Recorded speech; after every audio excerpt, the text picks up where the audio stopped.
Hello guys, good evening.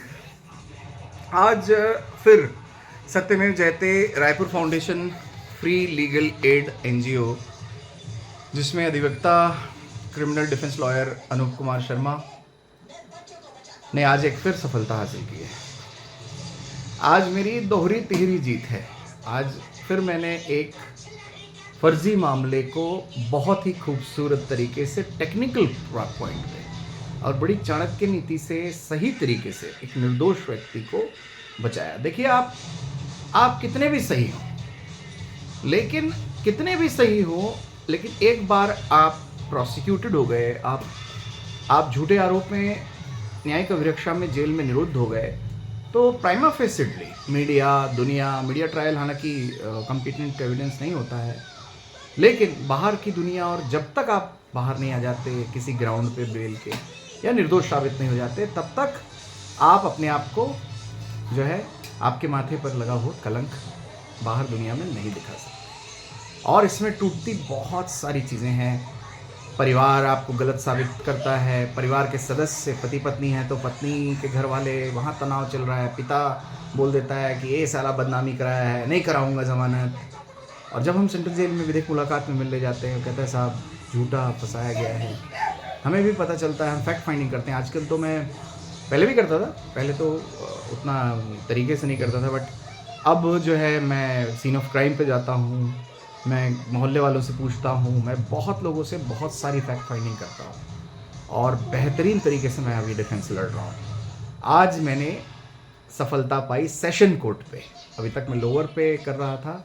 Session न्यायालय जो आजीवन कारावास और फांसी तक की सज़ा देता है, जहाँ पे आपको जीपीस का सामना करना पड़ता है, पब्लिक प्रोसिक्यूटर जो साहब होते हैं, वकील साहब, उनका सामना करना पड़ता है। जो दो प्रकार के वकील होते हैं, एक होता है defence lawyers, criminal defence lawyer जो हम हैं, एक होते हैं जो सज़ा देने के लिए होते हैं, that is those are PPs, public prosecutors, लोक अभियोजक।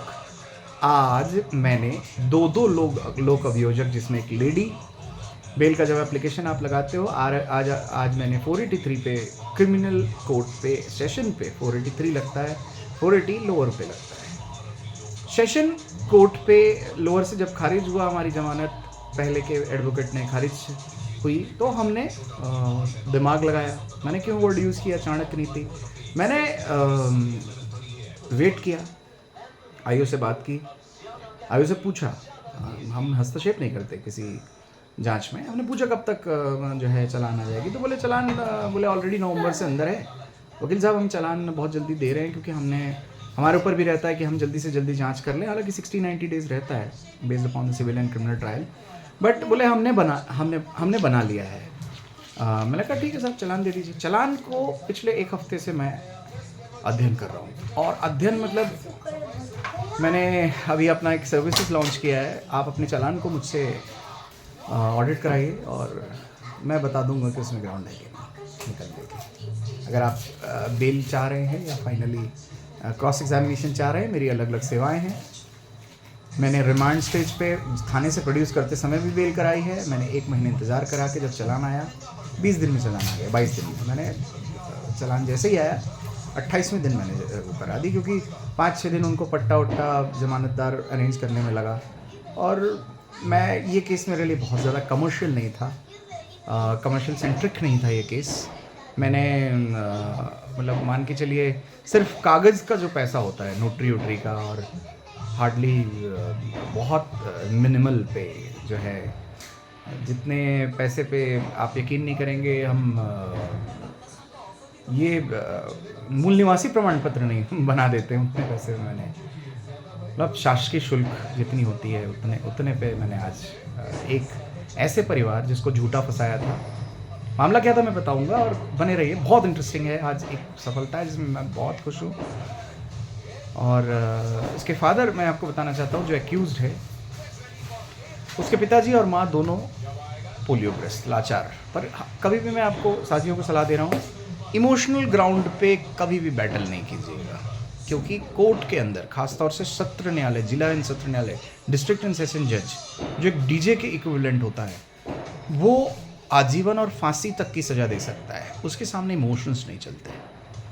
आप फार फ्रंट पे खेले, आज मैंने टेक्निकल पे खेला। आप यकीन नहीं करेंगे, 2.5 पन्ने का, 3 पन्नों का मेरा, 3 पन्ने का बेल के 8 पॉइंट्स थे, 8।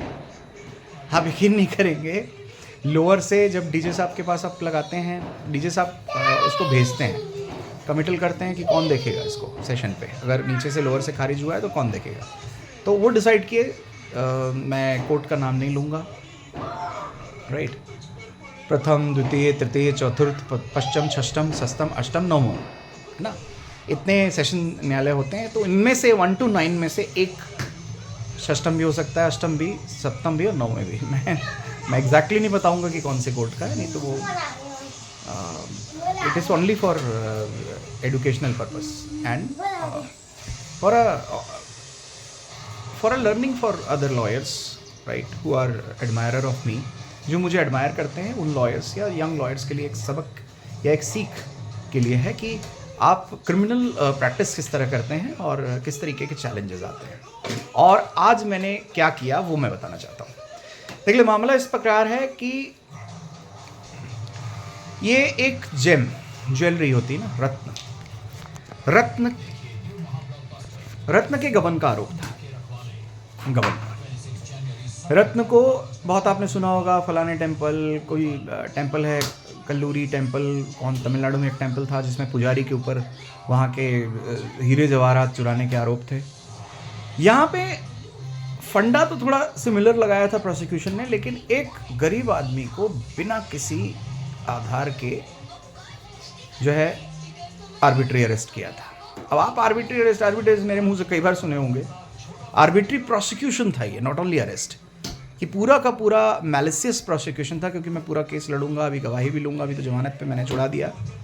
आज बहुत तारीफ हुई मेरी, नए जैसा प्रमोट होके आए थे, ध्यान से सुना उन्होंने, 2 पीपी, एक पीपी मैडम और एक पीपी के सर तो दोनों खड़े हुए, मैडम आपत्ति कर रही हैं, बोलती नहीं धार्मिक स्थल का मामला है। मैंने बोला मैडम काहे का धार्मिक स्थल, ओ माय गॉड मूवी चल रही है क्या, लॉर्ड कृष्णा आके बताएंगे कि मेरा हीरे जड़ित मुकुट जो है चोरी नहीं हुआ है, लोगों ने तो मेरे को चढ़ाया था मुकुट, तो गवाही तो मैं दूंगा, है दान की हुई संपत्ति तो मेरी है, आपने चढ़ावा तो भगवान को चढ़ाया, तो गवाही मैं दूंगा। लॉर्ड कृष्णा भगवान तो आके नहीं बोलेंगे ना, या बजरंगबली आके तो नहीं बोलेंगे, बोलता कौन है, राइट।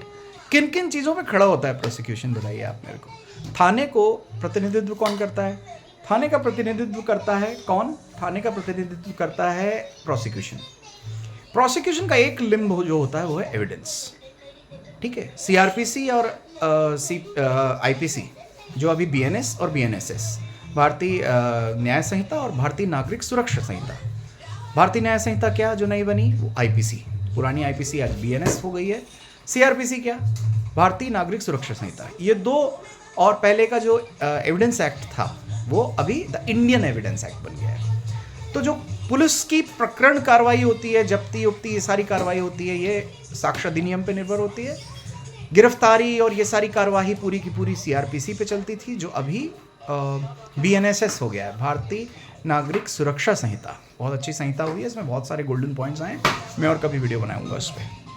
आईपीसी जो है, मूल जो हमारा टेक्स्ट बुक है कि कौन कौन सी क्रिमिनल धाराएं होती हैं, वो धाराओं में आज बीएनएस में शिफ्ट हो गया है। भारतीय न्याय संहिता, जो पहले इंडियन पीनल कोड था, उसको अभी मोदी गवर्नमेंट ने, पीनल शब्द जो था वो बहुत प्यूनिटिव था और बहुत नेगेटिव था, तो पीनल को, भारतीय दंड संहिता को भारतीय न्याय संहिता बीएनएस। देखिए कितना इसमें खूबसूरती है, भारतीय न्याय संहिता। तो लोग कह रहे हैं कि कुछ बदला नहीं है, बदला है। आज मैंने वो क्या डायलॉग है ना ऑनरेबल चीफ मिनिस्टर का, खेला होता है ना, आज मैंने खेला तोड़ा उनका।